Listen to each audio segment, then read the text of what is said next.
Tidak semua ancaman datang dengan suara keras. Tidak semua bahaya terlihat oleh mata. Kadang ia datang lewat mimpi, lewat bisikan, lewat rasa sakit yang tak bisa dijelaskan dokter. Dan kadang ia datang karena seseorang ingin kita menderita, bahkan sebelum kita mati. Ini adalah kisah tentang ayahku, tentang seorang pria yang perlahan berubah, bukan karena penyakit, melainkan karena niat jahat manusia lain. Dan saat kami sadar apa yang sebenarnya terjadi, semuanya sudah hampir terlambat. Sebelum mulai, jangan lupa untuk menekan tombol like dan subscribe. Ikuti cerita kami sampai akhir dan komen dari mana kota tempat sahabat menonton agar admin bisa tahu sejauh mana cerita kami telah sampai. Ayahku adalah orang paling kuat yang kukenal. Bukan hanya secara fisik, tapi juga mental. Ia jarang mengeluh, jarang sakit, dan selalu menjadi orang terakhir yang tidur di rumah. Bahkan saat usia mulai menua, langkahnya masih tegap, suaranya masih tegas, dan tatapannya selalu penuh kendali. Sampai suatu pagi, semuanya berubah. Aku masih ingat hari itu dengan jelas. Ayah duduk di kursi makan, menatap nasi di depannya tanpa menyentuhnya. Tangannya gemetar halus, seperti menahan dingin yang tidak kami rasakan. "Ayah, kenapa ya?" tanyaku. Ayah menggeleng pelan. "Gak apa-apa, cuma capek." Tapi wajahnya pucat. Keringat dingin mengalir di pelipisnya. Padahal pagi itu udara biasa saja. Kami mengira itu hanya kelelahan. Namun hari-hari berikutnya, keanehan mulai bermunculan. Ayah sering terbangun tengah malam sambil terengah-engah, seperti baru lari jauh. Kadang ia duduk di tepi ranjang, menatap sudut kamar dengan mata kosong, seolah ada sesuatu di sana yang tak bisa kami lihat. "Yah, ayah lihat apa?" tanya ibu suatu malam.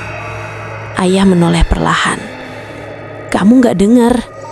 Kami saling pandang. Tidak ada suara apapun.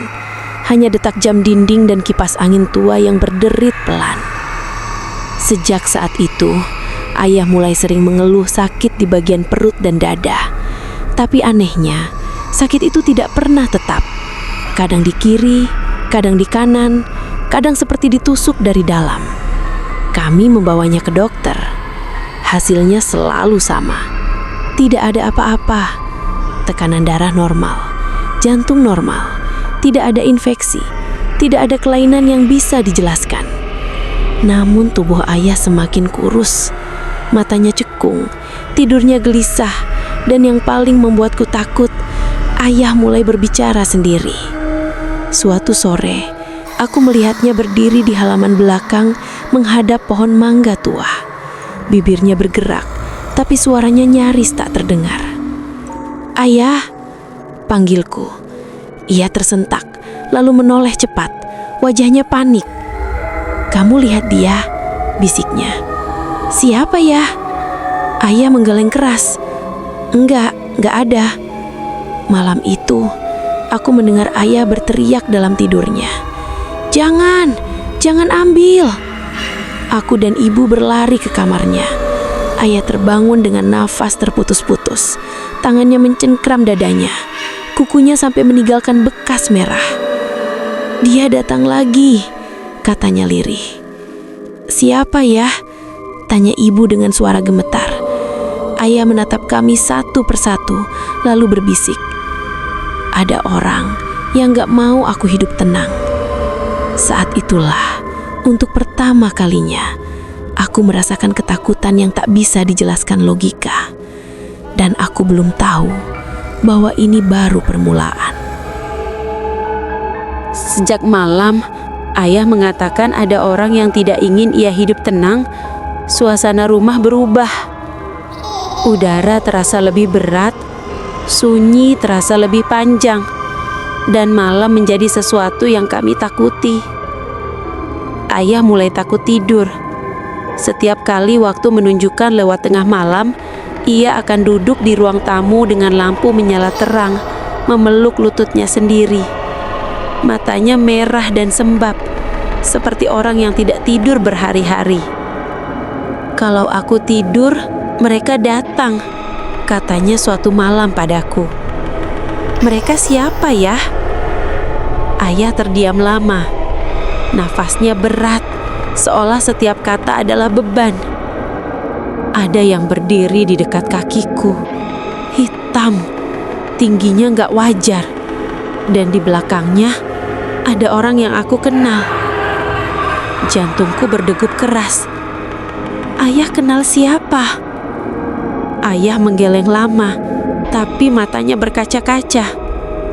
Aku gak mau nyebut namanya. Sejak itu, mimpi buruk ayah semakin sering. Ia bermimpi tubuhnya dipaku ke tanah, sementara seseorang menaburkan sesuatu ke dadanya. Dalam mimpi itu, ayah bisa merasakan sakit yang nyata, seperti ribuan jarum menusuk dari dalam tulang. Yang membuat kami semakin takut, setiap kali ayah terbangun dari mimpi itu, bekasnya muncul di tubuhnya. Luka kecil, memar tanpa sebab, garis merah panjang seperti cakaran di punggungnya. Dokter kembali angkat tangan. Kami tidak menemukan penyebab medis. Ayah mulai muntah hitam. Bukan setiap hari, tapi cukup sering untuk membuat kami panik. Bau muntahnya aneh, seperti tanah basah bercampur besi. Ibu pernah menangis diam-diam di dapur setelah membersihkannya.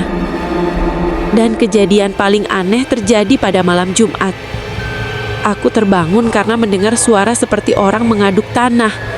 Pelan, berirama, tapi jelas. Suara itu berasal dari halaman belakang. Dengan jantung berdegup kencang, aku mengintip dari jendela. Tidak ada siapa-siapa. Tapi tanah di bawah pohon mangga terlihat seperti baru digali. Paginya, ayah langsung jatuh sakit parah. Tubuhnya panas tinggi, menggigil dan tidak bisa berdiri. Ia terus merintih sambil memegangi perutnya. Ada yang ditanam, katanya berulang kali. Ada yang dikubur buat aku. Ibu mencoba menenangkannya, tapi wajahnya sendiri pucat. Siangnya, datang seorang tetangga lama, seorang ibu tua yang dikenal jarang keluar rumah. Begitu melihat ayah, wajahnya langsung berubah. Ini bukan sakit biasa, katanya pelan. Ini kerjaan orang. Ibu menelan ludah. Maksud ibu? Ibu itu menatap ayah lama, lalu berbisik. Suami kamu mau disantet. Kata itu jatuh seperti palu. Santet. Sesuatu yang selama ini hanya kami dengar dari cerita orang, dari bisik-bisik kampung, dari kisah yang selalu kami anggap berlebihan. Tapi siapa? Tanyaku. Ibu tua itu menggeleng. Tapi yang jelas, orang itu dekat dan dendamnya lama. Malam itu, ayah kembali bermimpi. Namun kali ini berbeda. Ia menjerit sambil menyebut satu nama. Nama seseorang yang sangat kami kenal. Dan sejak malam itu, aku mulai sadar bahwa ancaman ini nyata dan waktunya tidak banyak. Nama itu masih terngiang di telingaku. Aku berharap aku salah dengar.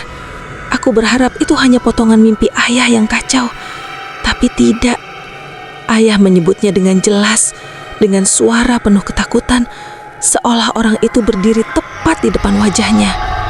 Nama itu milik seseorang yang pernah sangat dekat dengan keluarga kami. Seseorang yang dulu sering duduk di ruang tamu kami. Seseorang yang pernah memanggil ayah dengan sebutan saudara. Aku tidak berani menyebutkan namanya pada ibu. Tapi dari raut wajah ibu pagi itu, aku tahu ia juga mendengarnya. Kami tidak bicara apa-apa. Tidak ada yang berani memulai. Ayah semakin lemah. Ia hanya bisa terbaring, tubuhnya kurus, tulangnya menonjol, nafasnya berat, seperti ada sesuatu yang menekan dadanya dari dalam. Setiap kali matanya terpejam, keningnya langsung berkerut, seolah mimpi buruk menunggunya di balik kelopak mata. Siang itu, ibu akhirnya mengambil keputusan. Kami membawa ayah ke seseorang yang dikenal sebagai orang pintar. Bukan dukun terkenal, tapi seorang kiai tua yang tinggal di pinggir desa. Orang-orang bilang beliau tidak mencari uang. Ia hanya membantu jika memang diperlukan. Begitu ayah dibaringkan di ruang kecil rumah kiai itu, suasana langsung berubah. Ayam di halaman berisik, angin berhembus kencang padahal langit cerah, dan ayah mulai menggeliat. Kiai itu belum menyentuh apapun, tapi ayah sudah merintih kesakitan. Panas, panas, gumamnya. Kiai itu memejamkan mata, membaca doa pelan. Lalu tiba-tiba ia membuka mata dan menatap lurus ke arah perut ayah. Ada yang bersarang, katanya singkat. Ibu langsung menangis histeris. Kiai itu meminta air putih. Ia membacakan sesuatu, lalu menyuruh ayah meminumnya. Beberapa detik setelah air itu masuk ke mulut ayah, tubuhnya menegang. Ayah muntah. Bukan makanan, bukan cairan biasa. Dari mulutnya keluar sesuatu yang membuat darahku terasa membeku.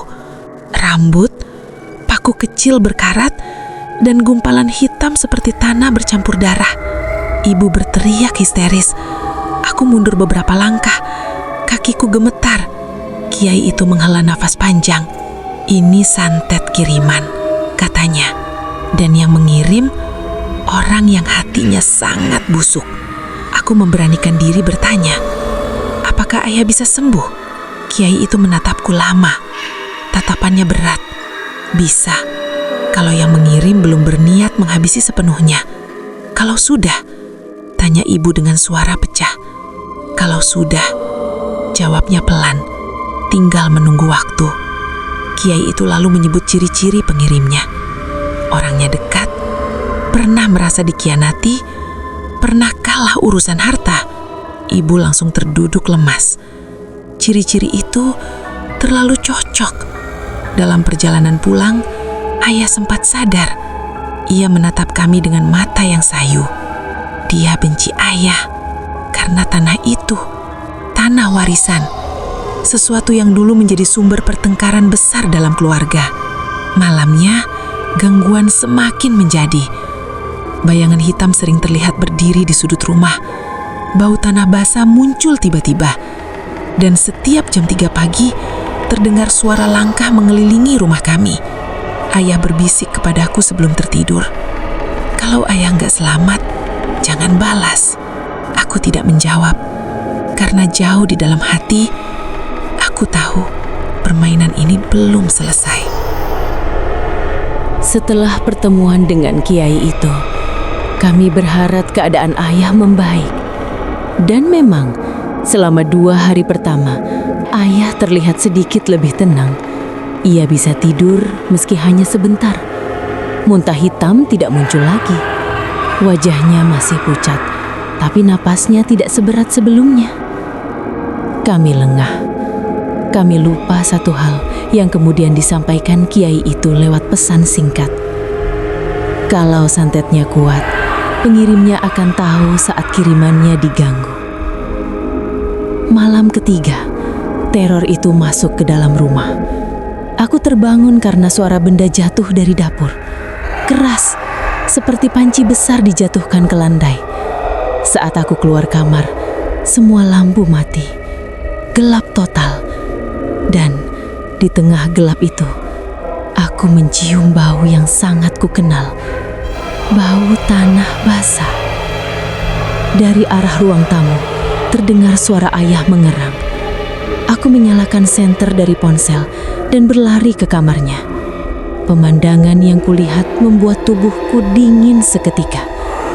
Ayah duduk tegak di ranjang. Matanya terbuka lebar, tapi kosong. Mulutnya bergerak pelan, membaca sesuatu yang tidak kukenal bahasanya. Di bawah ranjang, ada tanah, bukan sedikit, seperti ditaburkan dengan sengaja, membentuk pola lingkaran kasar. Ibu datang sambil menangis. Ini bukan mimpi kan? Belum sempat kujawab. Suara ketukan terdengar dari pintu depan. Tok, tok, tok. Pelan, teratur, tidak terburu-buru. Jam menunjukkan pukul 3:05 pagi. Aku mendekat ke pintu. Jantungku terasa seperti mau pecah. "Siapa?" tanyaku dengan suara gemetar. Tidak ada jawaban. Ketukan berhenti. Tiba-tiba terdengar suara dari arah belakang rumah, seperti seseorang menyeret sesuatu di tanah. Disusul suara bisikan, sangat pelan, tapi jelas menyebut nama ayahku. Ayah berteriak. Ia menjerit kesakitan sambil memegangi perutnya. Tubuhnya tejang, lalu dari mulutnya keluar cairan hitam lagi. Lebih kental, lebih bau. Di antara muntahan itu, ada sesuatu yang bergerak. Cacing, masih hidup. Ibu menjerit histeris. Aku hampir muntah melihatnya. Pagi itu, kami kembali ke Kiai. Wajah beliau langsung berubah begitu melihat kondisi ayah. "Dia marah," kata Kiai itu. Pengirimnya marah. Kiai itu berkata jujur, santet ini sudah masuk tahap akhir.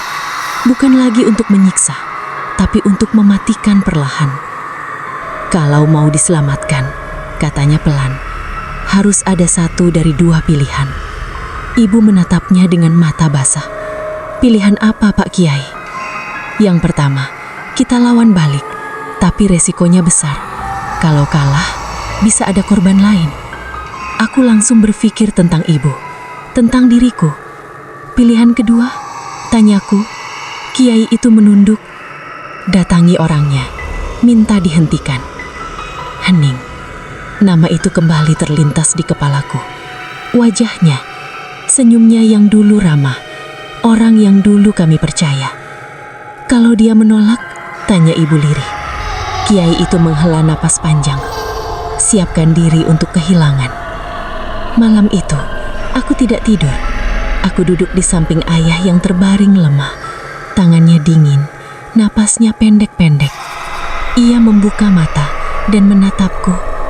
"Jangan biarkan kebencian itu nular," katanya pelan. Air mataku jatuh. Karena esok hari, kami harus menghadapi orang yang diduga ingin ayahku mati. Dan aku tidak tahu siapa yang akan pulang dengan selamat. Kami berangkat sore hari saat matahari mulai condong ke barat. Rumah itu berada di ujung desa, dikelilingi pohon bambu yang tinggi dan rapat. Angin berdesir di sela batangnya, mengeluarkan suara seperti bisikan panjang. Aku pernah ke rumah ini dulu, saat semuanya masih baik-baik saja. Sekarang rasanya berbeda. Pintu rumah itu terbuka sedikit, seolah sudah tahu kami akan datang. Orang itu duduk di ruang tamu, sendirian. Wajahnya tua sebelum waktunya. Matanya cekung, tapi sorotnya tajam. Ia tersenyum tipis saat melihat kami. "Akhirnya datang juga," katanya tenang. Ibu langsung menangis. "Apa salah suami saya sampai diperlakukan seperti ini?" Orang itu tertawa pelan. Bukan tawa bahagia, lebih seperti orang yang sudah lama menyimpan dendam. "Dia mengambil hak saya," katanya. "Tanah itu seharusnya milik saya." "Masalah itu sudah selesai secara keluarga," jawab ibu gemetar. "Selesai buat kalian," sahutnya dingin, "tapi tidak buat saya." Aku tidak tahan lagi. "Kalau ayah kami mati, apa itu cukup?" Ia menatapku lama. Senyumnya menghilang. "Belum," katanya jujur. "Rasa sakit itu harus setimpal." Saat itu aku sadar, kami tidak sedang berhadapan dengan orang waras. Kami berhadapan dengan seseorang yang sudah membiarkan kebenciannya dimakan gelap. Ibu bersujud, benar-benar bersujud di lantai rumah itu. "Tolong, hentikan," isaknya. "Kalau mau marah, ke saya saja." Orang itu terdiam. Untuk pertama kalinya, wajahnya terlihat goyah. Tangannya gemetar. Ia memejamkan mata lama sekali. "Ada harga," katanya akhirnya.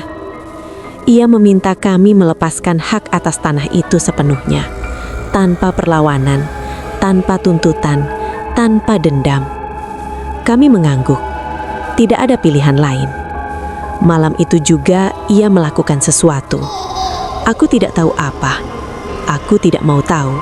Yang jelas, saat kami pulang, ayah tertidur sangat nyenyak. Untuk pertama kalinya dalam berminggu-minggu, tidak ada teriakan, tidak ada muntah hitam, tidak ada bau tanah. Ayah selamat, tapi tidak sepenuhnya kembali seperti dulu. Ia hidup, tapi tubuhnya tak pernah benar-benar pulih.